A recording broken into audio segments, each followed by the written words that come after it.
इस एपिसोड में मैं विसर्ग का सकार, विसर्ग का सकार, ये सकार का मतलब वह 3 स होता है, तालाब स, मूर्धन स और द्वंद स, ये 3 है। इसको मैं सकारी से विसर्ग का सकार करने का नियम, सकार करने का नियम। अब यहाँ पर ट्रिक्स थोड़ा सा देखिए, ये 300 है, ये विसर्ग संधि का तीसरा भाग है। इससे पहले मैं पढ़ा दिया विसर्ग का ऊ करने यानी ओ करने का नियम, विसर्ग का र करने का नियम। तीसरा मैं बता रहा हूँ आपको विसर्ग का सकार करने का नियम, कब तालाब स हो जाएगा, कब मूर्धन स हो जाएगा, कब दंत स हो जाएगा। ये विसर्ग का ही मूर्धन, तालाब स, मूर्धन स, दंत स होता है। इसलिए 300 है, यानी ये क्या करेंगे, 300 के लिए 3 प्लस करेंगे। ट्रिक्स देखिए, समझिए कोई परिभाषा नहीं, यानी ये 3 के जगह पर हम 3 विसर्ग देते हैं, क्योंकि विसर्ग संधि में जोर से पहले विसर्ग रहेगा, यानी विसर्ग का हमको सकार करना है। इस विसर्ग का, तीनों विसर्ग का हमको स करना है। तो ये स कब होगा, इसके ये जोर के बाद वाला जो वर्ण होगा उसके आधार पर इस विसर्ग का सकार निश्चित होगा कि मैं कौन सा स करूं। कहाँ से क्लियर होगा, यहाँ से जोर के बाद में जो वर्ण होंगे, जो शब्द होंगे, उसका जो पहला जो वर्ण होगा उस वर्ण के आधार पर डिसाइड होगा, क्लियर होगा कि इस विसर्ग का कौन सा स करे, इस विसर्ग का कौन सा स करे, इस विसर्ग का कौन सा स करे। तो पहले हम मान लीजिए कि ये तालाब स लिखा हुआ है, इस विसर्ग का हम तालाब स हलन होगा, लेकिन जब शब्द में जुटेगा तो ये आपको तालाब स इसी तरह से इतना ही दिखेगा। ये जो तालाब स है, ये विसर्ग का ये तालाब स होगा, लेकिन ये जब है इधर का जो शब्द होगा, इधर का जो शब्द होगा, जब आपस में मिलेंगे तो इस तरह का कंडीशन ये हो जाएगा। उसी तरह से यहाँ पर अगर मूर्धन स को हम लेते हैं तो मूर्धन स ये है, तो ये जब बीच में आएगा तो ये मूर्धन स आपका इस तरह से दिखेगा बीच में। जब दोनों शब्द एक साथ जुटेंगे तो इस तरह का दिखेगा। फिर एक बार तीसरा जो स, हम इसको मान से अगर दंत स करते हैं तो ये जो बीच में दिखेगा इस तरह से दिखेगा। तो अब नियम होता है कि अगर यदि इस विसर्ग को हमको तालाब से अगर करना होगा तो इधर कैसा शब्द रहेगा वो होगा, तभी ये हम इसको मानेंगे। अब ये तालाब को करना है, इधर वाला का इसका नियम इधर कर दें तो गलत हो जाएगा कि नहीं। तो इसलिए क्लियर करना होगा कि इधर से कौन रहेगा। तो इधर से रहेगा,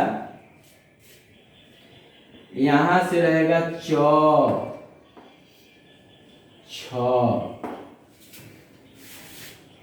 या तालाब स। देखेंगे किसी शब्द में पहला वर्ण च रहेगा, छ रहेगा या तालाब स रहेगा, तो आंख मूंदकर आप इस विसर्ग को तालाब स में बदल दीजिएगा। क्लियर। अब इसका उदाहरण यहाँ पर मैं लिख रहा हूं, यहाँ पर लिखा हुआ है नि जोर चय। ध्यान से देखेंगे, यहाँ जोर से पहले विसर्ग है, विसर्ग के बाद में च है, उससे पहले को हमको लेना देना नहीं है। हमको इस विसर्ग संधि में जोर के बाद वाले वर्ण को हमको देखना है, बाकी इसमें नहीं देखना है। इस विसर्ग का सकार करने वाला में जोर के बाद वाला के कंडीशन पर ही निर्धारित होगा, इधर से कुछ लेना देना नहीं है। हमको विसर्ग देखना है, जोर के पहले और जोर के बाद वाला देखना है बस। तो हम क्या करेंगे, यहाँ पर च है तो हम इस विसर्ग को तालाब स में बदल देंगे। ये जब हो जाएगा तो ये हो जाएगा नी आई च। ये मैं क्लियर यहाँ पर लिख दिया हूँ। ये जो स हुआ है विसर्ग का, ये इस तरह से आएगा क्योंकि दोनों शब्द जुट रहा है, तो निश्चय इस तरह से आपका ये हो गया। उसी तरह से दूसरा उदाहरण निह जोर छलह, निह जोर छलह। क्लियर। तो यहाँ भी छ है, कंडीशन में बताया गया है छ या तालाब स हो, तो यहाँ पर छ है, विसर्ग है, तो ये हो जाएगा निश्छ लह। क्लियर। तो इस तरह से ये बन गया। उस तरह से फिर तालाब स लिखा हुआ है, राम लिखा हुआ है राम रामः जोर सेते लिखा हुआ है, सेते लिखा हुआ है। यहाँ पर तालाब स है, यहाँ पर विसर्ग है, तो ये जब इसको जोड़ेंगे तो राम तालाब स ये हो गया, फिर एक ये तालाब स हो गया, इसका तालाब स तो किए हैं क्योंकि तालाब स है, तो ये राम सेते, ये इस तरह का आंसर ये आपका हो गया। ये क्लियर। अब चलेंगे अब यहाँ पर क्या स्थिति रहेगी, तो ये मैं पहला का ये नियम मैं यहाँ पर ये जो तीन उदाहरण मैं डाल दिया।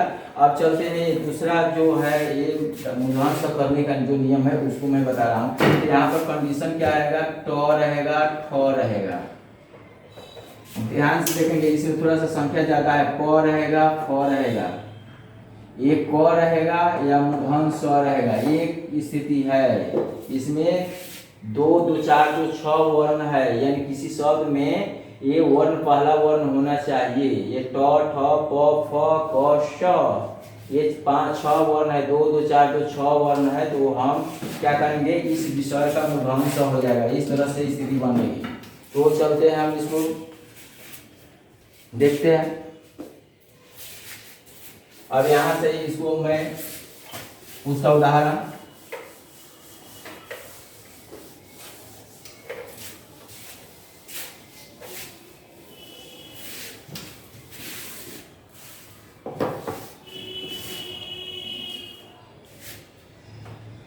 लिखा हुआ है, रामः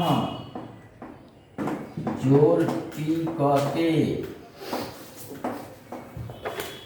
यहाँ पर क्या है, जोर से पहले विसर्ग, विसर्ग के बाद में क्या है, ट है, तो हो जाएगा रामस टीकते।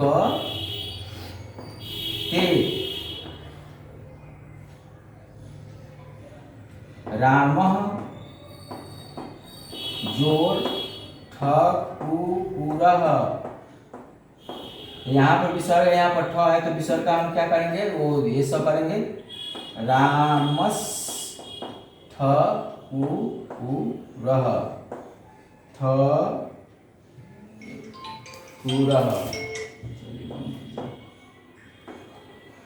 अब चलेंगे, ये लिखा हुआ है, निह, निह जोर पापम, पापम बराबर यहाँ पर लिखते हैं निष्पापम। वहां पर लिखा है निह जोर फलम लिखा हुआ है, निह, निह जोर फलम, फलम, यानी हो जाएगा निष्फलम, निष्फलम हो गया। अब उदाहरण यहाँ पर इसका एक क का देखते हैं।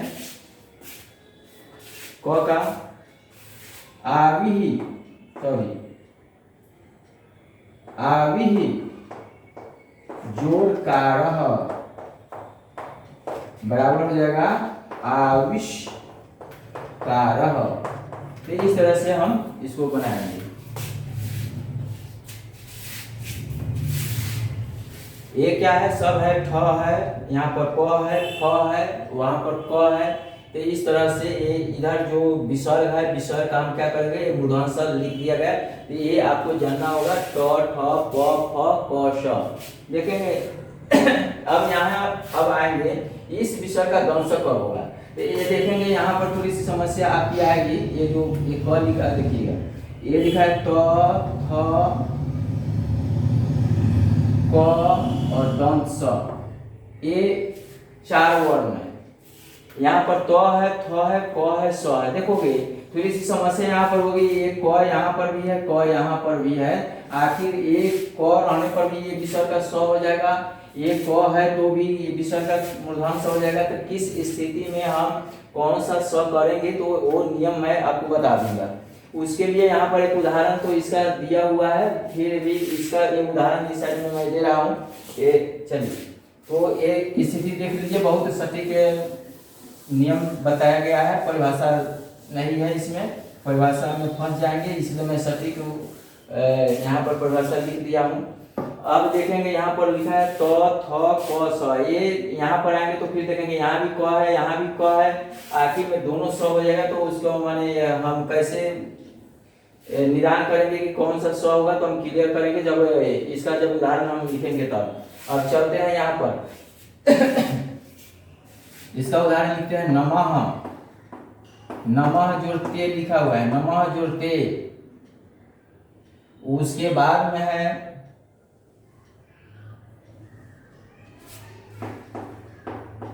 निह जोड़ सारह। ये चलिए दो उदाहरण। उसके बाद में लिखा हूं तिरह, तिरह जोड़ कारह। चलिए यहां पर आप आएंगे, नमः जोड़ते यानी नमस्ते, नमस्ते।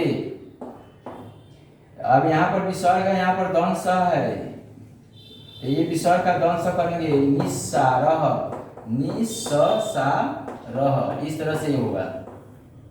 उसके बाद में है तिरह जोड़ कारह, यहाँ पर क है, यहाँ पर विसर्ग है। देखेंगे ये उदाहरण देखेंगे यहाँ पर, यहाँ पर मैं फिर इस उदाहरण को लिखूंगा। पहले यहाँ पर हम इसको मैं लिख दे रहा हूँ। ये है तिरस्कारः, तिरस्कारः लिखते हैं। यहाँ पर ये उसी का उदाहरण का यहाँ पर लिखते हैं तिरह, तिरह जोड़ कारः। अब यहाँ पर समझ जाएंगे कि क्या भाई, क्या कौन सा स करे, ये स करे कि ये स करे। ये दोनों उदाहरण से देखेंगे, समझ जाएंगे। यहाँ पर पहले देखेंगे, यहाँ पर जोर से पहले विसर्ग है, क्लियर। यहाँ जोर से पहले विसर्ग है, जोर के बाद में क है। सेम स्थिति यहाँ भी है, जोर से पहले विसर्ग, जोर से पहले क्या है क, यानी दोनों जगह सेम स्थिति है। यहाँ जो स्थिति है विसर्ग क, विसर्ग क, सेम स्थिति है। लेकिन यहाँ पर ये लिखा गया है मूर्धन्य स, ये इसका आंसर हुआ है, इसका क्या उत्तर हुआ है तिरस्कारः।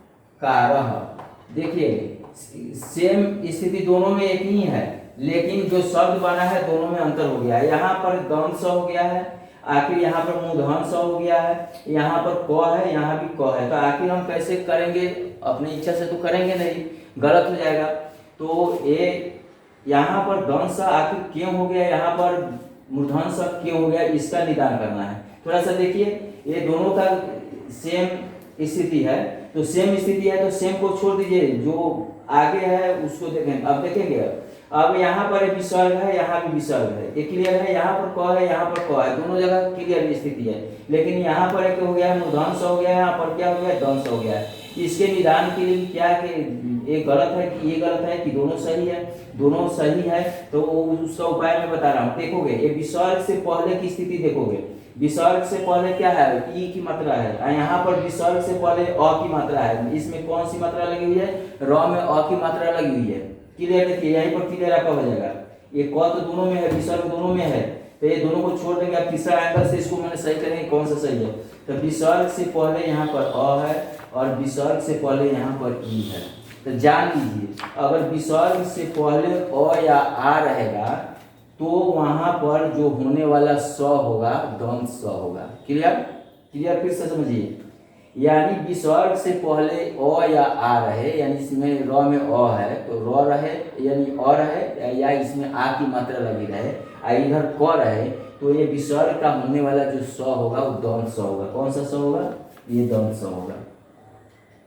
यदि विसर्ग से पहले अ आ को छोड़कर कोई अन्य स्वर रहे, ई रहे, उ रहे, री रहे, कुछ कोई भी स्वर रहे कि नहीं, इस विसर्ग से पढ़ते हैं हम, और इसके बाद में क रहेगा, तो वहाँ होने वाला जो स होगा सो मूर्धन्य स होगा। ये क्लियर है। तो यहाँ पर क्या है ई है, यहाँ पर क्या है अ है, तो यहाँ पर जब अ है तो ये दंश हो जाएगा, यहाँ पर ई है तो यहाँ पर जो होगा मूर्धन्य स होगा क रहने पर। तो ये आप इस तरह से समझ जाएंगे, कोई दिक्कत नहीं है। अब चलिए मैं आगा अंतिम है संधि का, ये अंतिम ये चौथा जो है विसर्ग का लोप करने का नियम मैं अब बताऊंगा आपको।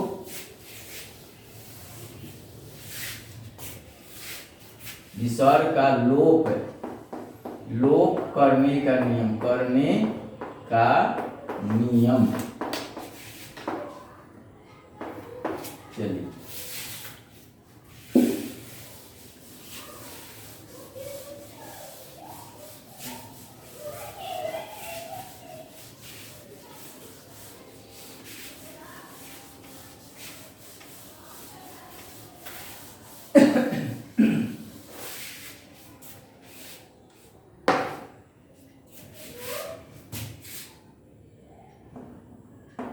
विसर्ग से पहले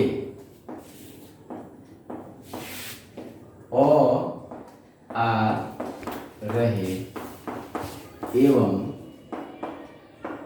विसर्ग के बाद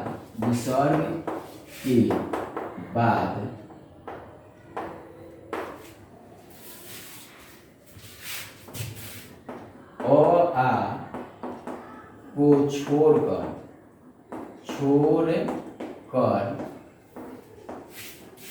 कोई भी स्वर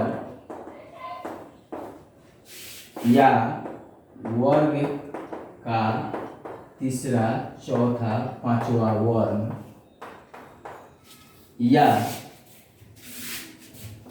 य व र ल ह रहे तो विसर्ग का लोप हो जाता है। चलिए अब देखते हैं क्या करें। विसर्ग से पहले, ये विसर्ग हो गया, विसर्ग से पहले यहाँ तो विसर्ग होगा, विसर्ग संधि तो विसर्ग होगा, यानी जोर से पहले विसर्ग से पहले अ आ रहे, क्या रहे, अ या आ में से कोई वर्ण रहे, अ या आ रहे, ऐसी स्थिति रहे। एवं वर्ग के बाद, विसर्ग के बाद यानी जोर के बाद, यानी विसर्ग के बाद अ आ को छोड़कर, यहाँ पर अ आ नहीं रहना चाहिए, कोई स्वर रहना चाहिए, जैसे ए ओ ऐ अ, कोई भी स्वर रहे, अ आ को छोड़कर कोई स्वर, अ आ, ये मैं ब्रैकेट में दिया, अन्य स्वर या वर्ग का तीसरा, चौथा, पांचवा, ये वर्ण रहे, या य व र ल ह, य व र ल ह में से कोई वर्ण रहे तो हम विसर्ग का क्या कर देंगे, लोप करेंगे। क्लियर? आप देखोगे अतः जोर एव, यहाँ पर क्या है, विसर्ग है, विसर्ग से पहले अ है, क्लियर है, तो अ है, यहाँ पर एव है, यानी अ आ को छोड़कर अन्य स्वर है ए, तो ये हो जाएगा अत एव, अतएव।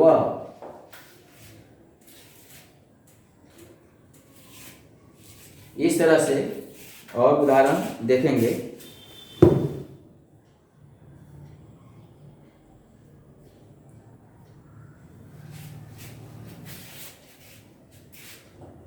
स जोर एति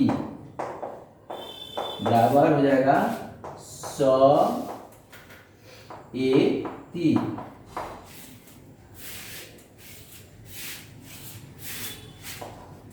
राम जोर याति बराबर राम याति।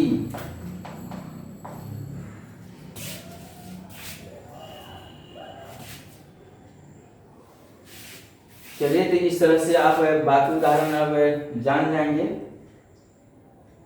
अभ्यास के माध्यम से। तो विसर्ग का लोप करने का नियम हो गया, यानी विसर्ग ए या विसर्ग का लोप करने का नियम ये चौथा था आपका, ये चौथा बताया गया। तो आप विसर्ग संधि समाप्त हो गया। चलिए, तो